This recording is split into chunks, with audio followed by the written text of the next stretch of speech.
आणि मी रामाकडे आणि विठ्ठलाकडे हेच मागणी मानतो की रोहित पवार यांनी शेतकऱ्याचं आंदोलन उभारलेलं आहे आणि त्या आंदोलनामध्ये मी माझं रुग्ण घेऊन आलेलो आहे। खरोखर शेतकऱ्याचा विचार रुग्णातून असतो आणि रुग्णातून असल्यामुळं आता रोहितदादांनी केलेल्या आंदोलनाला यश येवो यासाठी मी विठ्ठलाकडे प्रतिज्ञा करणार आहे आणि आपल्या रोहितदादाला लवकरात लवकर उपोषण सोडवण्यासाठी या सरकारनं जळभद्री सरकारनं इतका विलंब लावला आहे।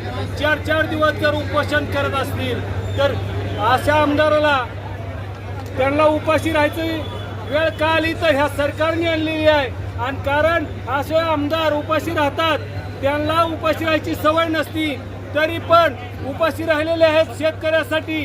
तरी मी या सरकारकडे विनंती करतोय 2 हात जोडून आणि माझे रुग्ण ठेवून आपल्या मस्तकावर विचार करा आणि तुम्हाला जी आम्ही शेतकऱ्यांनी गादीवर बसवलंय ती गादी सुद्धा हिसकावून घेण्याची ताकद माझ्या शेतकऱ्यामध्ये आहे।